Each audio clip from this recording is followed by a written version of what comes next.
This is Russell Smith speaking to you from West Los Angeles in April of 2013. Shown here is my recent Windup series. I started these pieces about 6 months ago. Each is powered by a approximately 100-year-old phonograph motor. For many years, these motors lived their lives in anonymity underneath a turntable, hidden in a box, and then to a great degree they are true works of art. They're simply beautiful things. Each has a crank and a spring barrel. In this case, this is a Victor-Victrola motor with two 17-foot springs. They have a governor,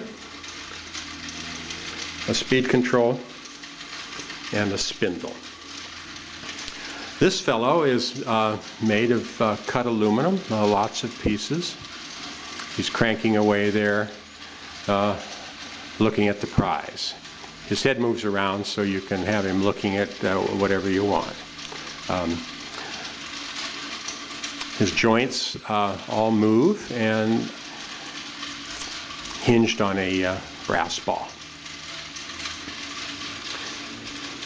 My initial interest here was to have a piece with two figures, each of them working together, but it turned out the motor couldn't handle that much drag.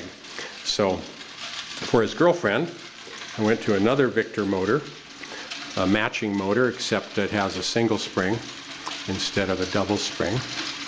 And there she is. Her motion is quite a bit different than his.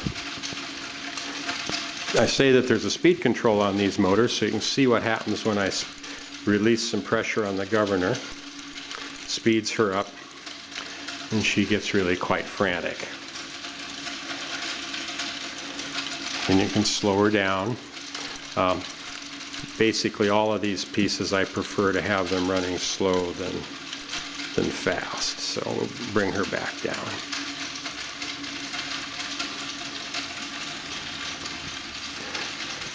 By the third piece, I realized that in order to get the maximum efficiency out of the motor, I needed to go to gears instead of levers. So here we have quite a powerful motor. It's a Sal. It's got a great brass name tag on it, dated April 23rd, 1918, Chicago. Very powerful two-spring motor. And it's driving this head, which is packed with 38 hand-cut aluminum and brass gears.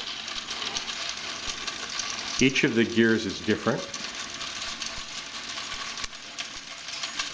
There are two different tooth sizes, with the smaller tooth sizes stacked on top of the larger.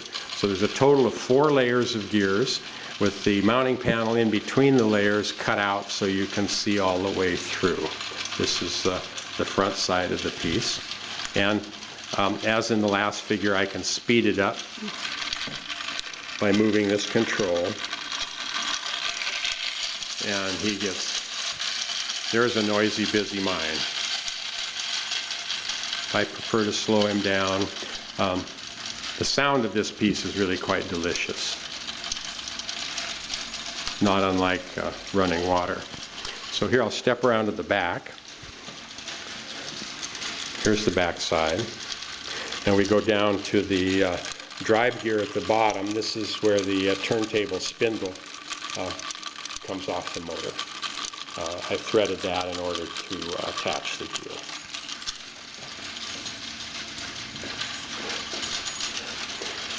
So this third piece was followed by another gear piece, smaller this time, with a hammered copper overlay, which I'm quite pleased with. The motor for this piece is a Thorens.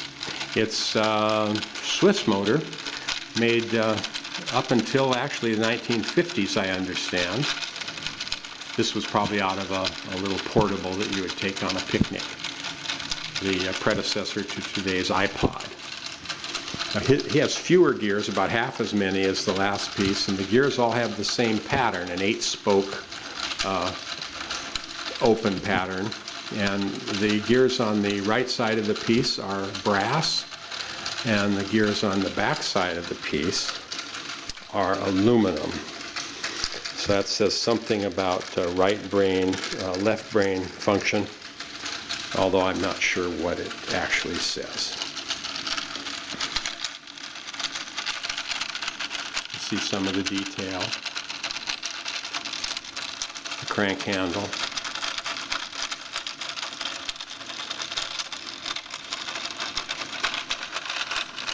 A little bit of an Art Deco quality to the framing.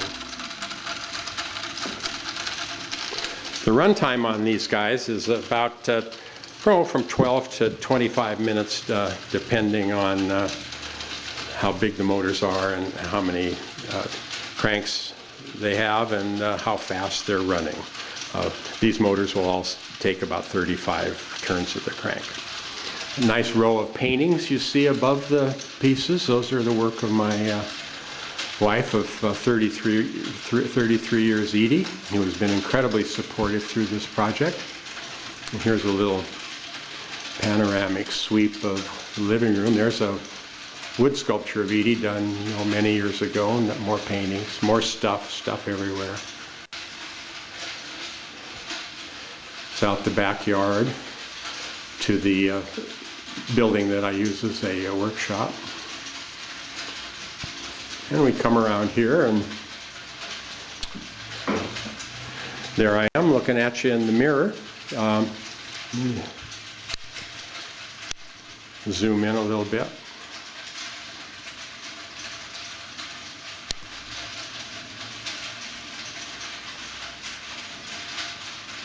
I hope you're having a great day, and more later.